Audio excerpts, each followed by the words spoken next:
Kalau dulu, tuan-tuan, puan-puan, muslimin dan muslimat, perasan tak, orang Melayu pada hatta tahun 80-an, 90-an, dia panggil hubungan di luar nikah sebagai apa? Zina. Betul ke tidak? Tapi nampak tak evolusi dia? Perkataan zina itu dah tak berapa digunakan, tetapi mereka gantikan dengan hubungan luar nikah. Betul ke tidak? Kalau di kedai-kedai, supermarket, hypermarket, mereka ada satu section dipanggil sebagai non halal. Bukan non muslim, tak ada section non muslim. Dia ada satu section non. Kenapa nak guna non halal? Guna je lah perkataan haram. Sama je kan? Malahan dari segi ekonomi, sekadar menggunakan perkataan haram itu jauh lebih menjimatkan, kerana non halal memerlukan 8 huruf, haram 5 huruf. Dari segi kos nak letak perkataan huruf itu sendiri lebih murah, ekonomi lebih murah, cost efektif. Betul ke tidak? Tapi kenapa kena letak non halal? Sebab kena ada juga perkataan halal untuk disensitivekan, untuk menjadikan sesuatu yang sensitif itu jadi tak sensitif. Dulu tuan-tuan dan puan-puan muslimin dan muslimat, nak kata pegang tangan, contoh masyarakat bangsa saya, tak ada orang kata saya bukan bangsa Cina. Tak boleh. Hatta mereka tak mengaku saya bangsa Cina pun, saya boleh apa? Bangsa Cina tu bukan milik dia. Cina tetap Cina, Melayu tetap Melayu. Sebab bangsa bukan saya pilih, Allah jadikan. Contoh, bangsa saya pergi ke Hong Kong tahun banyak kali dah, Alhamdulillah. 2018 saya pergi 4 kali, 2019 saya pergi 2 kali. Maka datang seorang perempuan dengan ibu dia. Nama perempuan tu Winnie, bukan Winnie the Pooh, Winnie. Maka dia datang melawat masjid, dan qadar Allah saya ada di situ. Volunteer di situ panggil saya. Dia kata, Brother Firdaus. Dia cakap dengan saya Cantonese lah. Kan nanti saya cakap Cantonese korang tak faham pula, tak ada subtitle. Maka dia kata, Brother Firdaus, you tolong handle. Okay, saya handle, no problem. Maka dia datang jumpa. Soalan dia tanya kepada saya tak kenalkan saya sebagai Firdaus sebab Cina dia susah sebut R. Betul tak? Kalau durian dia panggil apa? Dulian. Rambutan? Lambutan. Kalau namanya Rina, dia jadi Lina. Betul ke? Dia R jadi L. Tak apa. Lidah lain-lain. Okey, lidah lain-lain. Tak apa, tak salah. Jadi saya tak nak kenalkan diri saya sebagai Firdaus. Sebab kalau saya gelarkan diri saya Firdaus, dia akan panggil siapa? Feitau. Tahu tak Feitau tu apa? Feitau dalam bahasa Cantonese bermaksud kacang gemuk. Tak best. Dah lah, saya bukan gemuk. Dia panggil saya kacang gemuk, mana boleh. Jadi saya gelarkan diri saya Wong, sebab nama keluarga saya Wong. Okey. Saya biasanya kalau kenalkan dengan orang Cina, saya akan panggil diri saya Wong Wai Hong. Sebab nama saya Firdaus Wong Wai Hong, bukan Wong Fei Hong. Wong Wai Hong. So mereka nak panggil saya Wai Hong ke ataupun Wong ke, okey, tak ada masalah, tetap orang yang sama. Jadi dia tanya saya. Ini baru poin yang pertama. Dia tanya saya, Mr. Wong ah? Ngosong Malay ah? Sorry, terlupa. Saja je nak tunjuk yang saya masih Cina kan.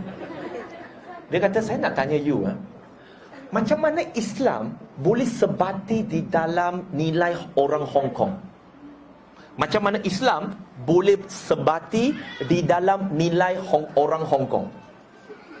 Maka saya tanya dia, maksud kamu nilai orang Hong Kong ni maksudnya nilai orang Cina betul? Sebab majoriti orang Hong Kong adalah berbangsa Cina. Ada yang kata, ya betul, maksudnya nilai Cina. Saya tanya dia, awak rasa nilai Islam banyak bersamaan dengan nilai orang Cina ke ataupun banyak tak sama? Susah nak sebati. Dia kata, mahnya susah Islam kata itu tak boleh makan, lepas tu tak boleh paktor. Tahu paktor? Dating. Kan tak boleh bersekedudukan, tak boleh minum arak, tak boleh makan ini, tak boleh makan itu, macam-macam Lepas tu mau pakai banyak panjang Saya kata, okey tak apa, saya terangkan. Saya kata yang pertama, hari ini orang Cina saya kata, perempuan Cina lah saya kata. Saya bagi tahu, hari ini perempuan Cina, saya tanya dia, bukan tanya pada tuan-tuan perempuan. Sebab saya tahu tuan-tuan dan puan-puan semua tundukkan pandangan. Alhamdulillah. So saya tanya kepada dia, hari ini awak tengok masyarakat Hong Kong, China, mereka pakai baju skirt pendek ke skirt panjang? Dia kata skirt pendek lah. Kalau boleh pakai sleeveless yang tak ada lengan. Saya kata itu nilai Cina ke nilai apa? Dia kata nilai Cina. Saya kata tak. Ni mak awak ada kat sini. Tanya mak awak. 80 tahun lepas, 60 tahun lepas, 50 tahun lepas, adalah sesuatu yang tak boleh di luar jangkauan pemikiran orang Cina pada waktu itu untuk perempuan memakai sesuatu yang pendek. Dan perempuan, pakaian kebiasaan dia, nilai dia pakai adalah lengan panjang, skirt panjang. Ada tengok cerita Ip Man tak? Isteri dia pakai apa? Kalau tengok cerita Cina lama, Maharaja dulu, perempuan pakai apa? Dia pakai seksi. Tak ada. Tak dibenarkan. Sebab orang Cina, nilai ketimuran dia adalah dia tahu apa itu malu. Saya tanya kepada dia, hari ini orang Cina, dia masih ikut nilai Cina ke ataupun ikut nilai Barat? Dia sendiri, mak dia tolong jawab. Mak dia jawab, Barat. Sebab mak dia pakai sopan. Sebab mak dia, saya kata, you kata dalam Islam tak boleh nak bersekedudukan sebelum kahwin. Kalau tak bersekedudukan, macam mana mau kenal? Saya kata, you tanya you punya mak, masa dia kahwin, ataupun nenek you, belum sampai 100 tahun, adakah sesuatu ini benda normal? Jangan kata bersekedudukan, nak pegang tangan pun sesuatu yang ditegak dalam bangsa Cina. Tanya mak you. Dia kata, betul-betul, saya dengan bapak dia pun tak ada faktor ya. Kami kenal, kami kahwin, bahagia juga sampai sekarang. Saya tanya, aunty, you setuju tak? You punya anak, Winnie ya, dia bersekedudukan baru kahwin. Oh tak boleh, banyak rugi macam-macam. Saya kata, nampak tak? Sekarang ni saya nak tanya, bangsa Cina dulu, jangan kata nak pegang tangan, jangan kata nak bersekedudukan. Tetapi bangsa Cina dulu, kalau lelaki dan perempuan yang belum berkahwin ditemui berenda-rendaan. Tahu berenda-rendaan? Berdua-duaan lah. Warna renda guna nara anjing. Berenda-rendaan. Maka apa yang berlaku? Hukumannya ialah kedua-dua mereka, satu tu dia akan masukkan dalam reban kandang kinzir yang kecil tu. Salah seorang, setiap seorang ada satu. Lalu mereka kedua-dua mereka akan direndamkan di dalam sungai ataupun laut sehingga lemas. Itu khalwat. Lalu sebenarnya banyak perbincangan kami panjang, 2 jam dekat masjid. Kemudian sebelum saya balik, dia datang lagi ke masjid lain, 3 jam. Total 5 jam kami berbincang.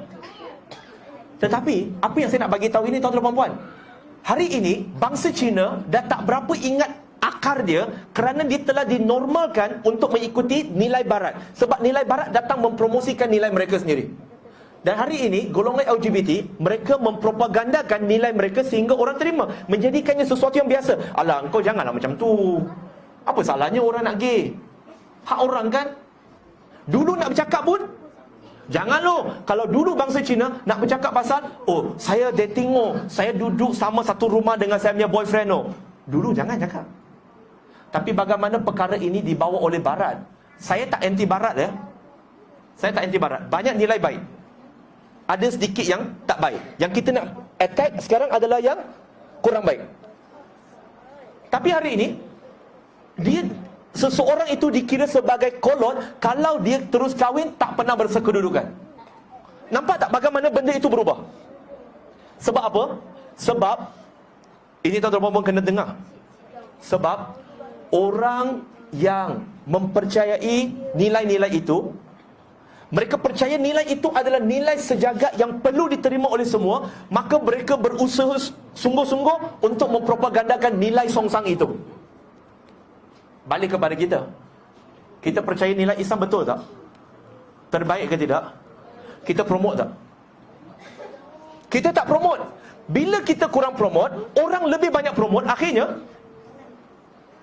kalau saya tanya adik-adik kat depan ni ya, angkat tanya boleh tak? Berapa nama sahabat muda yang adik kenal? Amir tak ada masuk dalam senarai. Kenal tak siapa Abdullah Ibn Abbas? Tak kenal. Kenal tak siapa Abdullah Ibn Umar? Tak kenal. Kenal tak siapa Abdullah Ibn Mas'ud?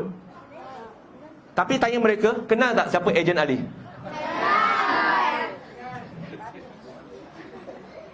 Tuan-tuan dan puan-puan, sebab kita anak kepada Nabi, kepada sahabat Nabi Abdullah Ibnu Sa'ad, anak kepada Sa'ad Ibn Abi Waqqas. Dia menceritakan, dia kata, dahulu sewaktu kami muda, kami kecil macam ni, kami diajar oleh bapa-bapa kami ini tentang sirah Nabi sebagaimana kami diajar tentang Quran, sehingga mereka mengenali semuanya. Sebab kita tak bersungguh-sungguh dalam nilai untuk mempropagandakan nilai. Ni first thing mereka promote, cakap pasal gay. Kita cakap pasal Islam tak? Sehingga jadi biasa. Nak cakap pasal Islam pun malulah bro. Yes, you malu, mereka tak malu, mereka jauh jadi ke depan. Nampak my point? Terus tuan-tuan dan puan-puan, berapa ramai kita cakap pasal Islam sehingga topik pasal Islam menjadi normal bersama dengan kawan-kawan kita yang belum Muslim. Jangan kata yang belum Muslim, sesama Muslim pun kalau pergi melepak minum teh, kita nak cakap pasal Islam pun, tak apalah, dekat surau masjid je lah kita cakap. Kenapa hanya nak cakap Islam di masjid dan surau saja? Di luar pun kita Muslim. Nampak? Inilah yang disebut, yang telah disebutkan oleh Umar Ibn Khattab terlebih awal, 1400 tahun yang lampau. Dia kata, aku risau akan datangnya suatu hari di mana orang Islam malu dengan keislamannya, tetapi orang kafir berbangga dengan kekafiran dia. Inilah hari ini. Allah